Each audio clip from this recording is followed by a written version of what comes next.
그날의 총성은 아직도 제 귓가를 맴돌고 있습니다. 그때의 총성, 그때의 공포, 그 순간의 냄새까지 그날의 기억은 20년이 넘도록 한 사람을 지배하고 있다고 하는데요. 최근 트라우마라는 말은 일상 용어가 되어버렸습니다. 흔히 나 그거 보면 트라우마 오잖아. 야, 너 때문에 트라우마 생기겠다 등 종종 사용하고 있습니다. 한 사건이나 매개체로 인해 안 좋은 기억이 떠오른다 정도로 사용하고 있는 듯합니다. 그러나 우리가 일상생활에서 가볍게 사용할 용어는 아니라고 이야기합니다. 보통 큰 충격이나 강한 인상으로 인한 정신적인 손상이라고 말하고 있는데요. 실제적으로 많은 사람들이 트라우마로 인해 힘든 정신적 건강 문제를 경험하고 있죠. 그 트라우마가 인생 전반을 지배하며 어려움을 겪는 사람들도 있습니다. 여기 겉으로 보기에는 매우 평범한 한 사람이 있습니다. 그러나 한 번씩 기절을 할 정도로 힘든 정신적인 문제를 겪고 있다고 하는데요. 그가 어쩌다 힘들게 생활을 하게 되었는지 궁금해집니다. 해외 커뮤니티와 기사를 바탕으로 재구성한 이야기 확인해 보겠습니다. 안녕하세요. 미네소타에 살았던 노라입니다. 지금은 서울에서 조금 떨어진 지방의 한 조용한 동네에서 살고 있습니다. 시끄럽지도 않고 그렇다고 너무 조용해 삭막하지도 않은 그런 동네죠. 이제는 아주 가끔은 떠올리려고 해도 앞뒤 상황들의 조각이 잘 맞춰지지 않을 정도로 오래된 기억이 되어버렸지만 그 순간의 기억은 또렷합니다. 저는 정말 끔찍한 일을 겪고 그 일로 인해 많이 힘들었어요. 지금 이렇게 그때의 일을 다시 떠올리며 이야기를 한다는 자체만 봐도 이제 조금은 괜찮아졌구나 생각이 듭니다. 평화로운 주말 오전이었습니다. 엄마는 잠깐 이웃집에 볼일을 보러 간 사이 아빠와 저는 거실에서 장난을 치며 놀고 있었어요.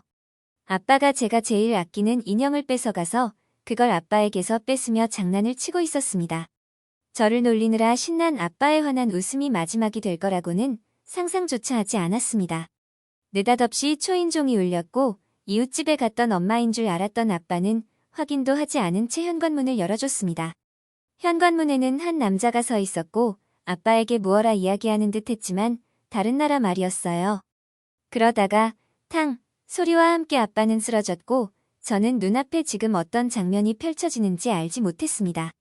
너무 놀라 울음조차 나지 않았습니다. 아빠에게 총을 쏜 남자는 재빠르게 도망쳤어요. 뒤늦게 이웃집에서 돌아온 엄마는 소리를 지르며 저를 감싸 안았습니다. 나중에 경찰에 잡힌 범인은 어이없게도 아빠를 다른 사람으로 오해하고 그런 엄청난 일을 벌였던 거였어요. 그러나 그날의 총성은 아직도 제 귓가를 맴돌고 있습니다. 그때의 총성, 그때의 공포, 그 순간의 냄새, 어떻게 잊을 수가 있을까요? 그 후 저는 큰 소리에 깜짝깜짝 놀라고 그럴 때마다 제 심장은 주체할 수 없을 정도로 빠르게 뜁니다. 이 어린 시절의 기억을 안고 살아가다 보니 조금 더 컸을 때도 갑자기 들리는 큰 소리에 저도 모르게 움찔하거나 감당이 안 될 때는 잠시 정신을 잃기도 했었죠. 엄마와 저는 그 일을 잊기 위해 애를 쓰며 살아왔습니다. 엄마는 일부러 바쁜 생활을 하셨어요. 그래야 녹초가 되어 아무 생각 없이 잠을 잘 수 있다고 하셨습니다. 한 번씩 텔레비전 뉴스를 통해 들려오는 총기 사건 소식은 엄마와 저를 좌절해 빠뜨리고는 했습니다. 잊을만 하면 한 번씩 사고가 일어나고 있었습니다. 엄마는 그런 날 수면제에 의존하셨던 것 같아요. 저도 그날의 기억과 마지막으로 봤던 아빠에 환한 웃음이 떠올라 눈물을 흘리다 자고는 했습니다.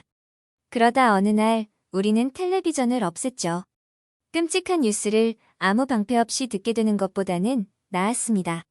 엄마와 저는 나름 트라우마를 극복하겠다는 의지를 가지고 있어 긍정적이라고 했습니다. 그러나 문득문득 길을 걷다 저 사람도 가슴팍에 총을 숨기고 있지는 않을까? 갑자기 날 쏘면 어떡하지? 걱정과 불안감이 사라지지 않았습니다. 엄마는 제 마음을 아주 잘 이해해 주셨어요.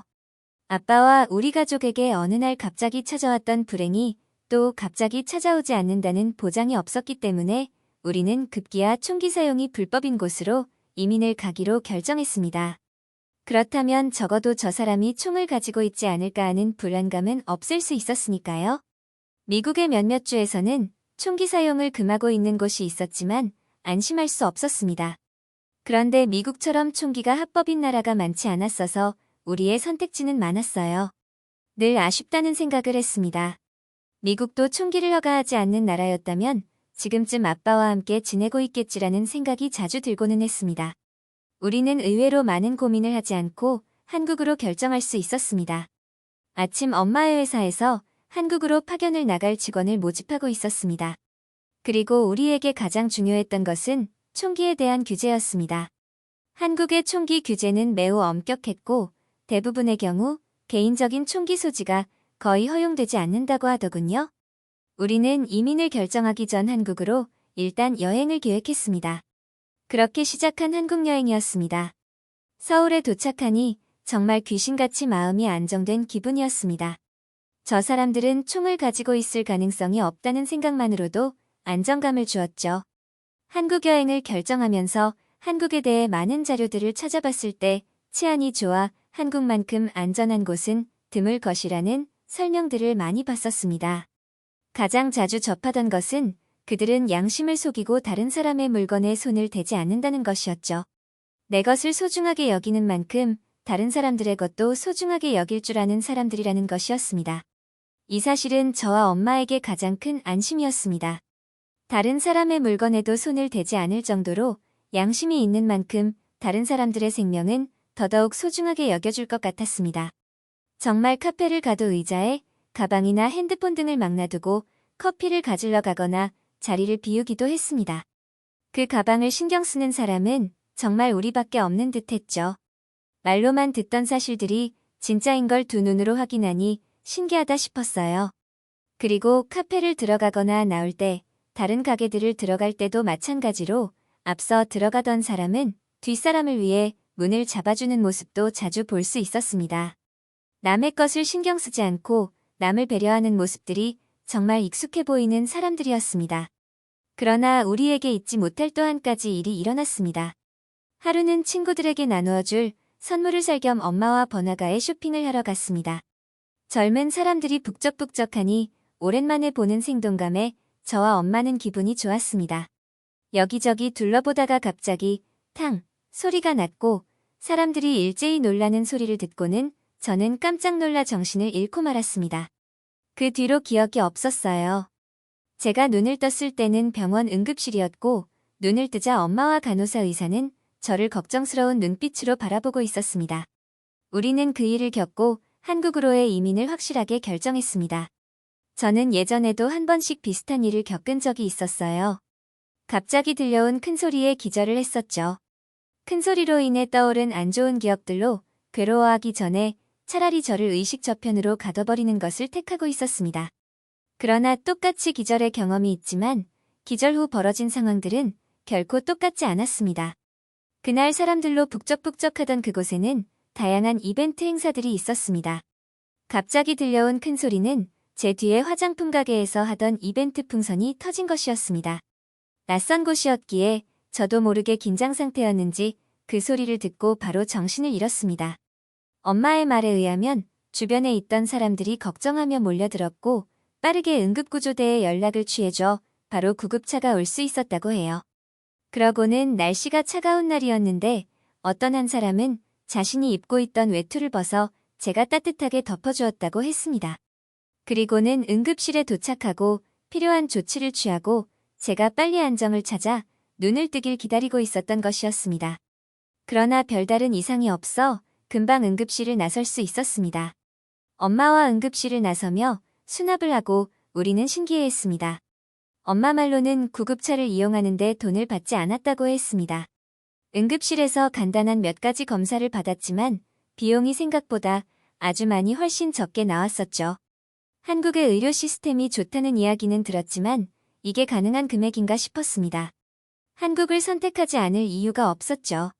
우리는 정해놓은 여행 일정을 조금 앞당겨 돌아갔습니다. 못 가본 곳은 살면서 천천히 둘러보자였습니다. 이민을 계획한다는 것은 쉬운 일은 아니었습니다. 엄마의 직장부터 제 학교까지 수많은 절차가 있어 금방 해결되지는 않았습니다. 하지만 하나하나 차근차근 해결하며 지금은 한국에서 마음이 제일 안정된 삶을 살고 있습니다. 과거의 상처를 없애려고 하면 상처는 더 커진다고 하죠. 그래서 가만히 놔두고 잠시 쉬었다 갈 수 있는 곳이 우리에게는 한국이었습니다. 로라의 이야기 어떠셨나요? 어렸을 때 겪은 끔찍한 사건을 가슴에서 머릿속에서 지우는 일은 정말 쉽지 않은 일인 것 같습니다. 엄마와 로라가 트라우마를 극복하기 위해 노력하고 있어 다행입니다. 트라우마는 다시는 기억하고 싶지 않은 기억이지만 잘 극복한다면 전보다 긍정적인 효과를 가져올 수도 있다고 하는데요. 로라와 엄마가 한국에서 편안한 생활을 이어가길 응원하겠습니다. 한국인과 특별한 인연이 있는 외국인들의 따뜻하고 감동적인 사연을 소개해드리고 있습니다. 재미있는 사연 제보해주시면 감사하겠습니다. 별별 이슈였습니다. 영상을 끝까지 시청해주셔서 감사합니다. 구독과 좋아요는 영상 제작에 큰 힘이 됩니다.